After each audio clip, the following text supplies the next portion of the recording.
They have risen, not with smoke and fire from ancient mountains, but with seduction, power, and deception. The dragons are here, not in myth, not in fable, but in spirit. Cloaked in the robes of modernity, disguised in systems and ideologies, they slither not in scales, but in policies, agendas, screens, and algorithms. We once thought dragons were legends, but the Word speaks of them. In the scrolls of Revelation, the serpent of old has not vanished. He has multiplied his heads.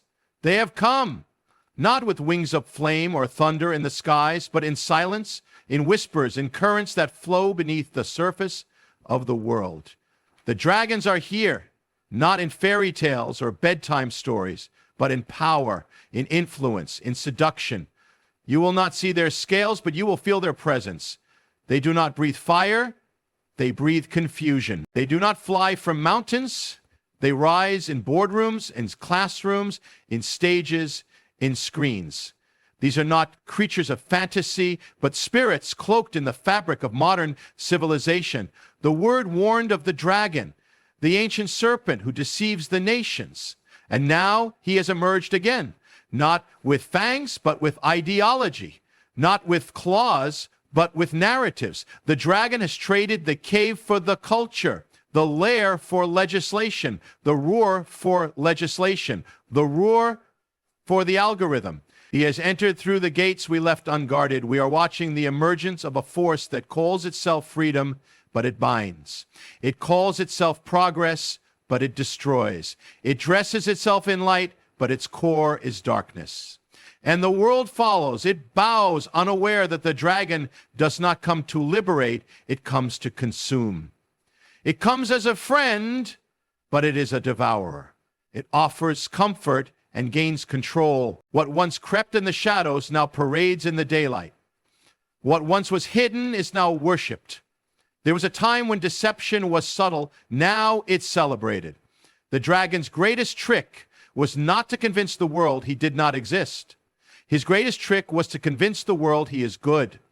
Look at what is rising. Truth is no longer truth. Man is no longer man. Woman is no longer woman. Right and wrong are rewritten every day. That is not evolution.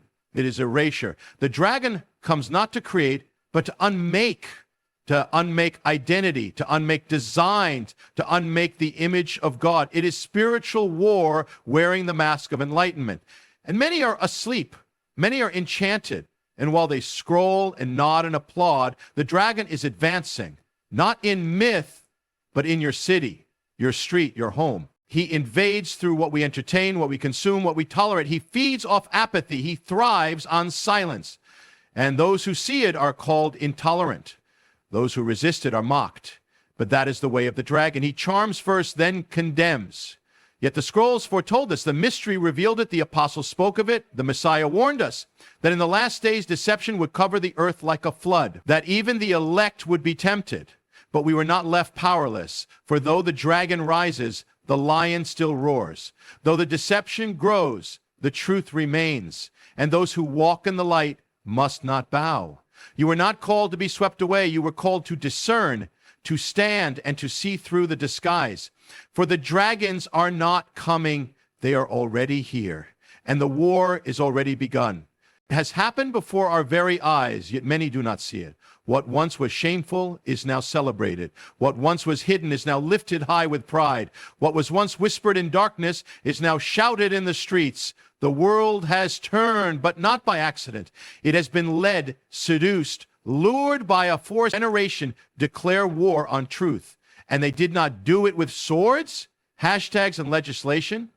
The sacred is now offensive. The immoral is now courageous. The things that were once considered virtues are mocked, and the things that were once considered vices are now worn like crowns. What was once the cause of repentance is now the source of applause. They say it is progress, but it is not progress to call darkness light. It is regression. It is rebellion in disguise. It is the age-old spirit of Babel rising again. Man declaring himself God, deciding good and evil for him. But the foundation of reality was never built on man's opinion. It was built on the Word. And when a civilization turns from that Word, it does not rise, it falls. The dragon feeds on this reversal. He thrives when sin is no longer seen as sin. He dances when confusion replaces clarity. He gains ground when no one remembers where the boundaries were. We now live in a culture where purity is seen as weakness and perversion as strength, where modesty is called oppression and rebellion is called liberation. And if you speak truth, you are labeled hateful. If you stand for righteousness, you are seen as dangerous. But this is not new. The prophets were hated. The apostles were jailed. The Messiah was crucified.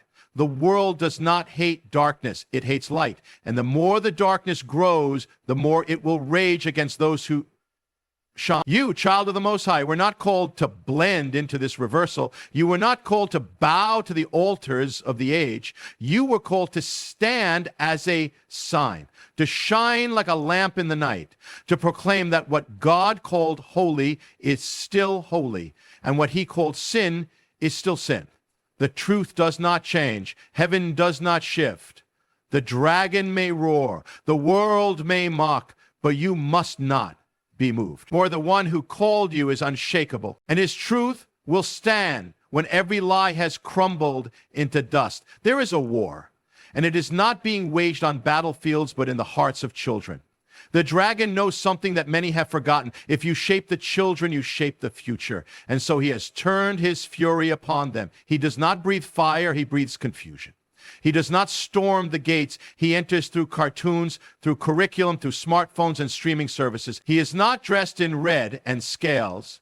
He is wrapped in colors, in tolerance, in what the world calls love, but heaven calls deception. The children are no longer being raised, they are being targeted. They are no longer being taught, they are being conditioned.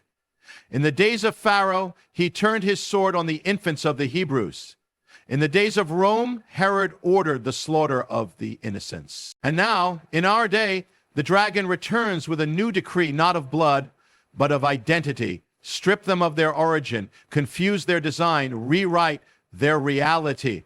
He is after the image of God in its earliest form. The children are being taught to question what was once sacred. They are told they were born into the wrong body, that truth is a feeling, that gender is a choice, that God is an idea. The innocence of a generation is being sacrificed not on altars of stone, but on the glowing screens we place in their hands. Do you see it? While the parents sleep, the dragon whispers. While the guardians are distracted, the seeds are sown. And the fruit is confusion, depression, identity crisis, and despair. This is not enlightenment. It is erasure. The goal is not to free them. It is to disconnect them. Disconnected from the Creator. Disconnected from truth. Disconnect them from destiny. And in that void, fill them with noise, with lies, with 1,000 empty identities. And yet the world applauds. The system calls it progress. The culture calls it inclusive. But heaven weeps. For what is being done in the name of compassion is an act of spiritual warfare, and the dragon smiles as the foundation crumbles. But we cannot be silent. You who know the truth, you are called to protect, to shield, to speak, but divine appointments. For if the dragon has turned his fury upon the little ones, then we must rise with greater resolve. The battle for a generation is not coming, it is here. And the call is not for tomorrow, it is for today. The children must not be lost, not on our watch, not in our time. He comes not as a beast, but as a benefactor. The dragon no longer storms the gates with fury. He walks through them with charm. He does not rage with open fire. He whispers with subtle words. He does not strike with terror. He offers comfort. The dragon has learned that it is far more powerful to seduce than to attack, to make darkness look beautiful, to make bondage feel like freedom. This is the great deception, that evil will always appear evil. But what if it comes cloaked in light? What if it offers peace, tolerance, unity, and even love, yet leads to chains, to silence, to death? That is the brilliance of the enemy. He knows how to dress the lie, how to take what is destructive and wrap it in the language of justice, how to take what is false and make it sound like truth. He doesn't roar anymore, he sings. He doesn't tear down walls with force. He walks through hearts that have already been softened by apathy. He doesn't need to break the door when the door has been left open. He doesn't need to overthrow the culture when the culture welcomes him in. The dragon promises freedom, but he brings addiction. He promises pleasure, but delivers emptiness. He offers you to be your own God, your own truth, your own salvation, and then slowly removes everything sacred from your life. He invites you to rest while he binds your hands. He speaks peace while he steals your voice. And when you look around, you find yourself in chains, and you wonder when it happened. But that is how he works, not with a scream, but with a song. We now live in a time when the greatest threat to the soul is not persecution, it is seduction. Not the sword, but the smile. Not the storm, but the stillness that comes before surrender. The enemy no longer needs to fight you if he can entertain you. He no longer needs to strike you down if he can lull you to sleep. The dragon knows the hearts of men. He knows they crave comfort, and so he offers it. He gives them what they want so he can take what he wants. He lets them feel good while they drift farther from the truth, from the fire, from the call of God. You, beloved of God, were not called to be seduced. You were not called to be lulled into silence. You were not placed in this time to be entertained while the enemy advances. You were called to be watchful, to test the spirits, to see through the charm and discern the war. You must not be deceived by soft words that lead to hard bondage. You must not trade your fire for ease. The dragon may speak sweetly, but his breath is still poison. His chains are still real, and the war is still on. Wake up, rise up, and do not be moved. It was all written long ago. The warnings, the signs, the revelations, they were not hidden. They were spoken by the prophets, declared by the apostles, and sealed in the scrolls. The dragon's rise is not a surprise to heaven. It was foretold.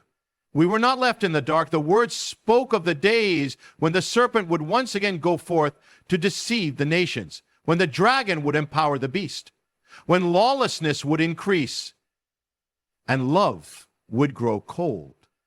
And now those days are here. The deception is not random, it is prophetic.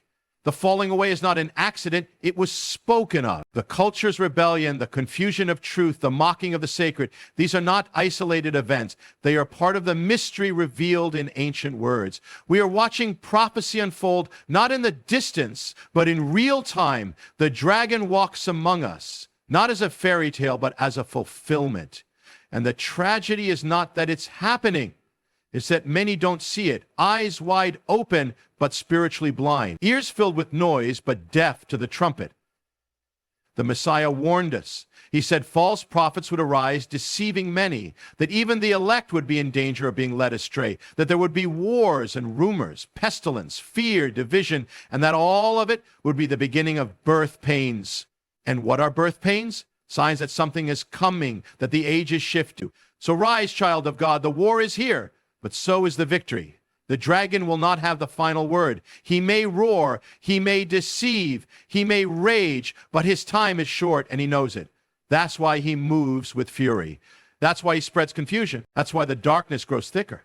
Because the dawn is closer. There is a day appointed, a moment fixed in eternity when every throne of rebellion will be cast down, every high place brought low, every lie silenced, and every mouth will confess what the dragon has fought to hide, that Yeshua, Jesus, is Lord. The kingdoms of this world shall become the kingdom of our God. The war will end. The scroll will be unsealed. The trumpet will sound, and the king will return. The end is not destruction. It is restoration. The age of the dragon will come to nothing. The days of deception will vanish like smoke. Every chain will be broken, and every tear will be wiped away. The Messiah did not ascend to leave the world in ruins. He ascended to prepare for the return. The same feet that once walked dusty roads in Galilee will touch down upon the Mount of Olives again. Same hands that were pierced will rule the nations with a rod of iron. The Lamb who was slain will return as the Lion of Judah. This is the hope that anchors us. Not the illusion of comfort, not the security of governments, not the promises of this age, but the unshakable truth that God is not finished. The story is not over. The dragon does not win. We are not moving toward chaos. We are moving toward redemption. The enemy wants you to believe that the darkness is permanent, that the confusion is final, that the brokenness will remain. But the word says otherwise. The word declares a new heaven and a new earth, a Jerusalem restored, a people redeemed, a world made whole. So you, child of the Most High, must not lose heart. You must not give up your stand. You must not trade your crown for comfort or your calling for convenience. You have been entrusted with the end-time fire. You are not a victim of the darkness. You are a vessel of the light. The days may grow darker, but the light within you is not from this world. You are placed in this hour to proclaim, to prepare, to persevere. The time is short. The trumpet is near. The warning has been sounded. And you, faithful one, must now rise with purpose. The dragon may rage, but he cannot stop what heaven has ordained. The scroll is already written, the king already crowned, and the victory already secured. So go forth with fire. Go forth with boldness. Go forth knowing that the one who called you is faithful. And though the dragon is here, the lion is coming, and his roar will shake the heavens. His justice will cover the earth, and his glory will shine as the waters cover the sea. Be ready, be strong, be found faithful when the sky opens and the king returns. The dragons are here, not just around us, but encircling every truth, every soul, every nation. But fear not, for the one who conquered the dragon before will conquer again. Stand, watch, pray, resist. The days are dark, but your light must shine brighter. You were born for this hour. Stand firm, child of light. May your voice rise like a trumpet and your faith burn like a flame. You were chosen not to run, but to run. Good luck, and thank you for standing with courage in a world bowing to the dragon.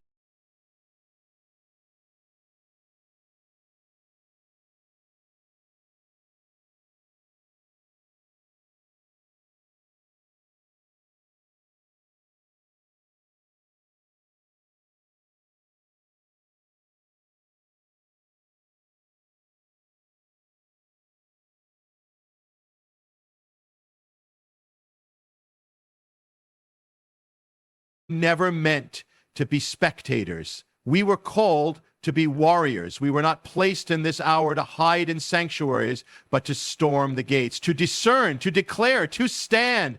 The Apostle Paul wrote that in the last days, perilous times would come. Men would be lovers of self, lovers of pleasure rather than lovers of God. They would have a form of godliness, but deny its power. That is the age we live in, an age that speaks of spirituality but rejects the spirit, that quotes scripture while crucifying truth, that wears the garments of religion but bows to the world. But the word still stands, the scrolls still speak, and the king is still coming. Every lie will fall, every throne will bow, every dragon will be cast down. But until that day, the call is clear. Watch, pray, stand. Do not be shaken by what you see. Be anchored in what has been spoken. For heaven has not lost control. The plan has not failed. The prophecy is unfolding, and the time is now. You were not born to run from the days of the dragon. You were born to overcome them. The war is not coming. It is already here. But it is not a war of nations, bombs, or armies. It is a war of spirits, of kingdoms, of light and darkness. It is a war for your soul, a war for your mind, a war for your allegiance. The dragon doesn't need to destroy a city if he can conquer a heart. He doesn't need to silence the church if he can silence the believer. He doesn't need to burn the scriptures if he can make you forget them. This is the battlefield, your mind, your choices, your faith. You are not born into a time of peace. You were placed into the middle of a spiritual collision. And yet many live as though there is no war. They walk casually through the battlefield, unarmed, untrained, unaware. But the enemy is not casual. The dragon doesn't sleep. He strategizes, he studies, he strikes with precision, and he knows who is awake and who is asleep, who is watching and who is drifting. He doesn't always come with loud attacks. Sometimes he works in the silence, in the compromise, in the slow drifting of a soul that once burned but now flickers. We were warned. The word declares that our battle is not against flesh and blood, but against principalities, powers, rulers of darkness in high places. This is not metaphor. This is reality. If you could see in the spirit, you would see the clash all around you, over your family, over your children, over your destiny, over your calling. Every time you choose righteousness, you strike the enemy. Every time you declare truth in a world of lies, you shake his ground. Every time you pray Every time you worship, every time you resist temptation, you push back the darkness. But you cannot win this war in your own strength. You cannot face a dragon with opinions, with feelings, or with flesh. You must be clothed in the armor of God, the helmet of salvation to guard your mind from the lies, the breastplate of righteousness to protect your heart, the belt of truth to hold everything together, the shoes of peace to keep you grounded, the shield of faith to extinguish every fiery dart, and the sword of the Spirit, the word of God, not just to defend, but to strike. The dragon fears that word. The enemy trembles when it is spoken in faith. Do not let the comforts of the world make you forget where you are. Do not let the entertainment of the age dull your edge. You are in a war. But you were born for it. You were chosen for it. You were called not just to survive the storm, but to walk on the waves. Not just to endure the darkness, but to shine in it. The dragon will rage, but he cannot conquer a believer who stands firm. He cannot silence a voice that speaks the word. He cannot defeat a heart fully surrendered. This is the hour, and you are not alone in the battle, for the captain of the host goes before you.